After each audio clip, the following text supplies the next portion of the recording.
Minister Andrej Plenković and his ministers took questions from lawmakers today in their first Q&A in Parliament.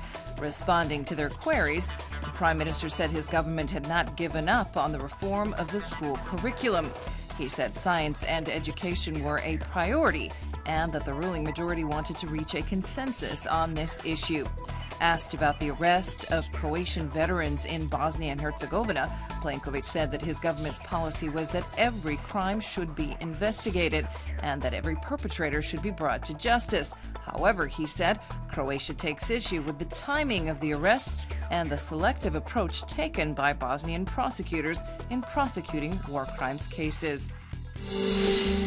The Croatian community in Canada has raised $140,000 Canadian dollars for the renovation of Vukovar's iconic water tower at a charity dinner held in Burlington, Ontario.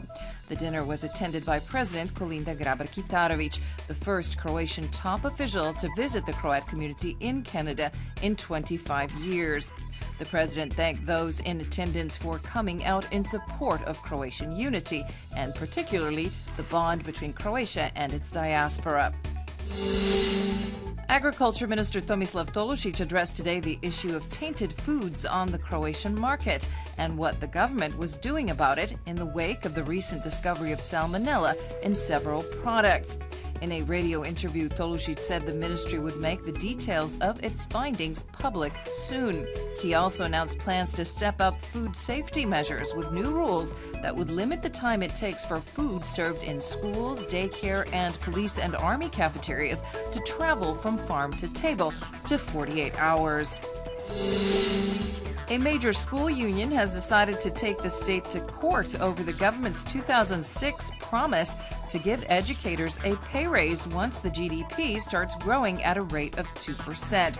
The Preporod union is the first public sector union to opt for litigation over the broken promise made to them during the economic downturn. Their base pay was supposed to increase by a minimum of 6% once the economic target was met. This did occur in 2016, but educators did not get their raise. Millions of visitors come to Europe annually for the historic sites and museums. Cultural tourism numbers continue to rise.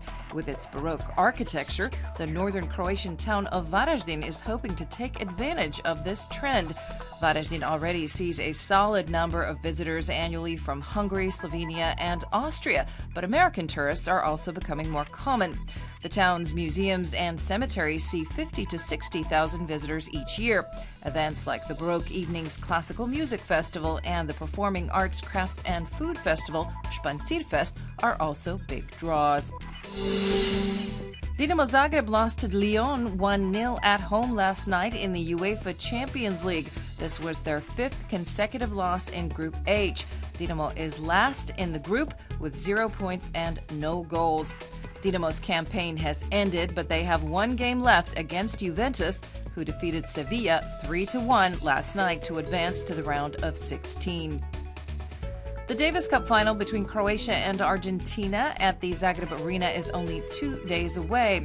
The official draw will take place tomorrow at noon, and the opening match will be played on Friday at 2 p.m. PPD Zagreb edged out Celje 28-27 in the SEHA League last night.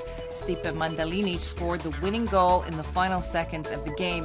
Zagreb has 22 points and are second in the rankings.